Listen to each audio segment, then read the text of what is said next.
folds of southern Matabeleland, where rocky outcrops loom like ancient sentinels and dry rivers whisper forgotten tales, one name stands out: John Lee. A hunter, a trader, a farmer, but also a man of principle, trust and loyalty. This is not just the story of a settler. It is the story of a man who chose allegiance not to empire, but to friendship, to a people he called his own.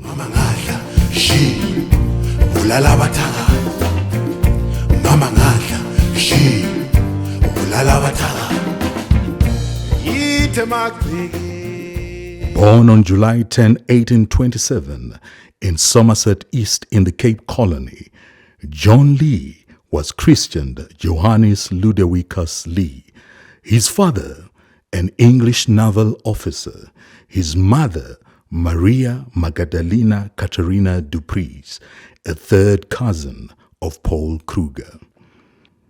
Raised in the twilight of British imperialism and Boer frontier expansion, Lee would carry with him the languages, cultures, and contradictions of both worlds.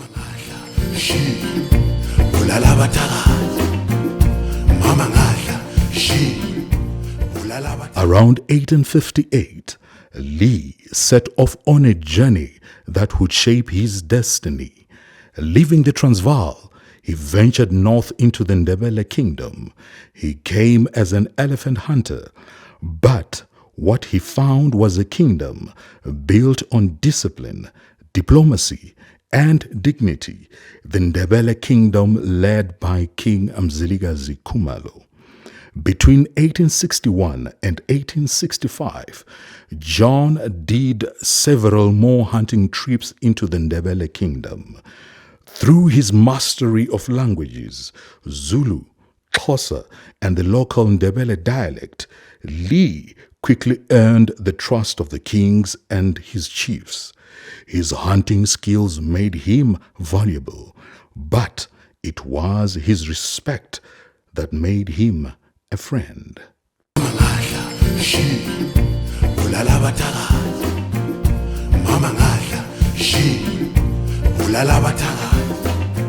By 1866, Lee's heart was firmly rooted in the land. During the hunting season of 1866, John asked King Mzilikazi for permission to bring his family into the country and settle permanently in the Mangwe River Valley. The king agreed. Lee became the first permanent white resident of the Ndebele kingdom. His land stretched over 250 to 500 square kilometers. Rich grazing land, granite formations, fertile soils. He raised cattle, grew wheat and potatoes, and planted almond and peach orchards. Soon, his stock was famed across the region, especially his powerful trek oxen. The hunting fees and the farming activities made him a successful trader in farm produce, meat, and animal hides. The granite formations on the plains were of such peculiar forms that it was almost impossible to mistake their identity. One of them resembled an old, ruined Norman castle, the other a dilapidated round tower. These rock formations were given the names of Lee's Castle and Lee's Tower, strange towering rocks that seemed to guard his legacy. John Lee built his first residence at Mangwe before his first wife and children joined him there, and was replaced afterwards by a second and later a third as he became more prosperous from hunting, trading, and farming. John Lee had a successful cattle ranch and developed a vast herd, trading them with the passers-by, and his stock was reputed to be particularly good, especially his sought-after trek oxen. The Mangwe Pass was the main border and entry into the Ndebele kingdom during the reign of Kings Mzilikazi and Lobengula. It was the area where travelers, including wagon trains and explorers, would wait for permission to enter Ndebele territory, ukucela indlela enkosini, to ask for the road from the king. There was only one road that traversed through Matabeleland. It went from the southwest to the northeast of the Mangwe Pass, south of Marula to Inyati, and onwards, meandering to the area of present-day Chegutu. On the edge of the territory, there was another road that led to present-day Victoria Falls town without passing through Bulawayo. At the Mangwe Pass, there was also the Mangwe post under Chief Mnyamana, the Black One, which guarded the pass and the border. No one could enter the Ndebele kingdom without the permission from the king. On the advice of John Lee, a border and immigration system was created and implemented at the Mangwe Pass. John Lee was then appointed by King Mzilikazi as a customs and immigration advisor and agent to protect the border. He was given the powers to vet all the traders, prospectors, and hunters who sought entry into the kingdom and concessions from the Ndebele king. He was, in essence, the gatekeeper of Matabeleland.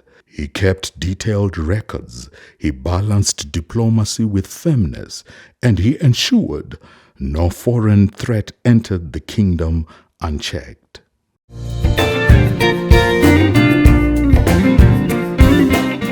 When King Mzilikazi died, the kingdom stood at a crossroads. The succession was uncertain.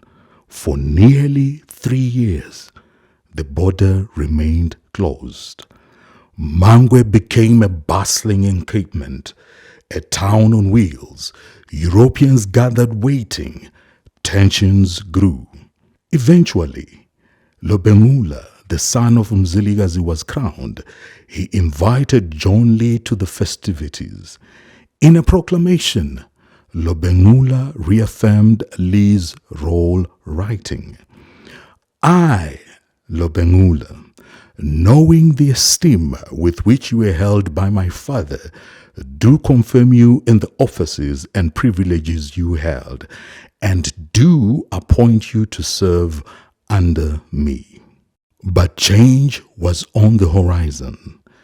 Cecil John Rhodes and the British South Africa Company were planning to enter Mashonaland through Matabeleland.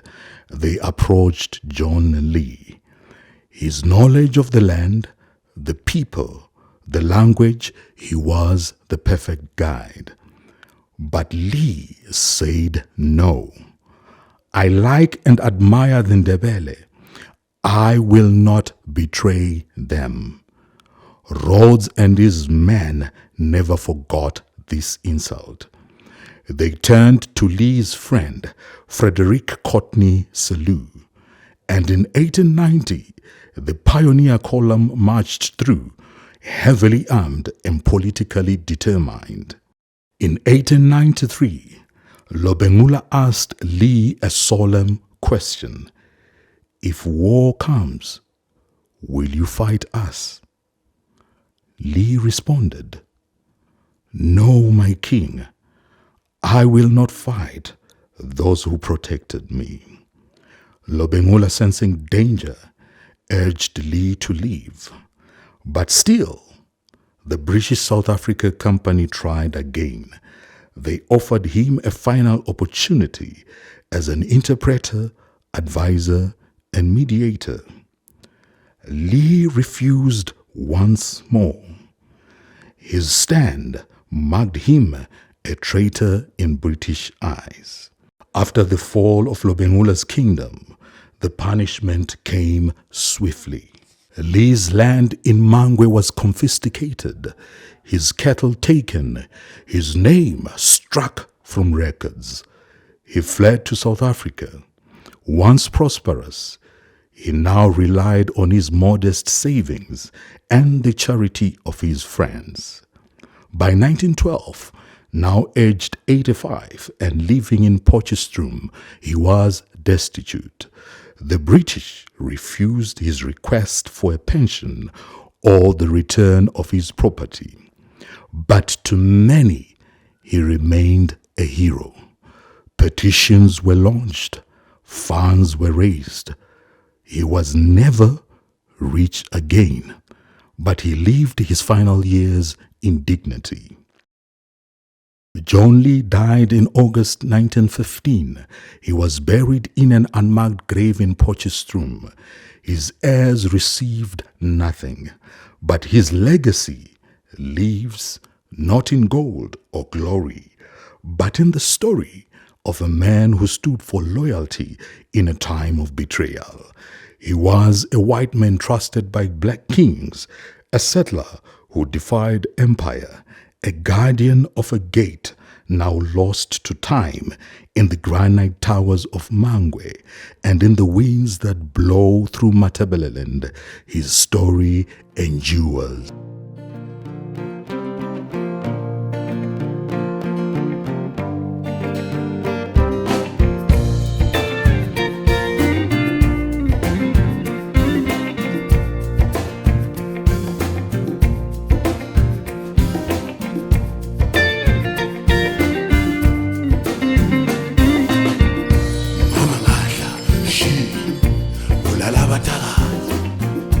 Mama ngadla shi ulala bathakathi, mama ngadla shi ulala bathakathi. Yithe magcikini yekhathathe wemama wafi